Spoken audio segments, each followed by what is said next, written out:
We have two kinds of tags in HTML according to the amount of space those tags take: block level tags and inline level tags. So let's understand these after learning the heading tags.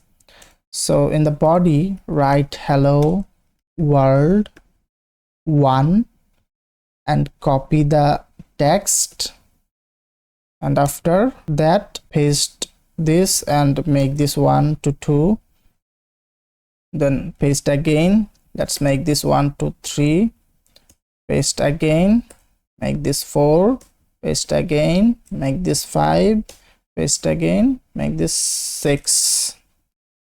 Save the file.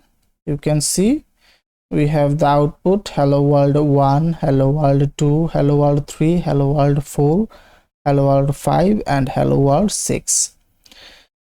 Now we have 6 heading tags in HTML. Those are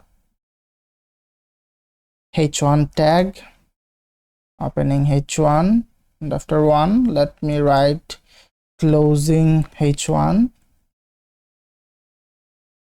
Save the file. You can see this hello world 1 text is bigger than the others. Then we have h2 tag, opening h2, closing h2. Then we have h3 tag, opening h3, closing h3. Then we have h4 tag, opening h4, then closing h4. Then we have h5 tag, so opening h5, closing h5, opening h6, then closing h6. Save the file. You can see that the first heading text is bigger than the others, and the last heading, or the 6th one, is the smallest among these, and in the middle other heading texts are in different sizes. Can you find something weird in the code that we have learned before?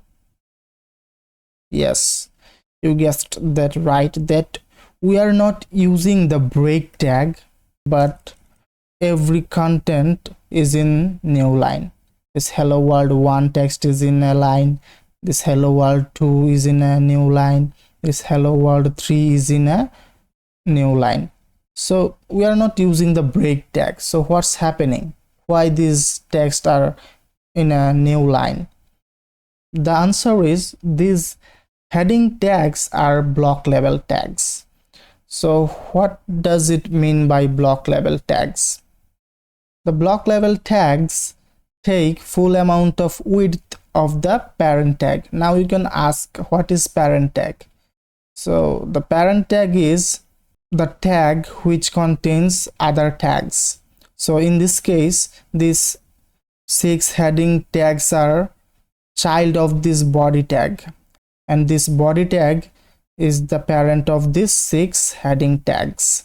Similarly, this head tag is the parent of this title tag, and this HTML tag is the parent of this head tag and the body tag. So let's get back to the topic. These block level tags take the full width of the parent tag. In this case, this body is the parent of this heading tags. So in this browser window, from here to here is the body. Focus on the cursor.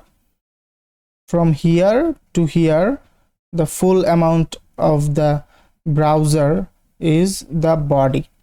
So as this body is now the parent, these heading tags are taking the full width of the body element. So let's say the browser window's width is now 4 inch. So the hello world 1 text's width is also 4 inch. If I increase the width of the body. Then let's say now the width of the body is 8" or 10". Then this hello world 1 text's width also 8". The hello world 2 text's width also 8". And if I write hello world again, and after that let's write hello Thor, and if I save the file, you can see the output hello world and hello Thor.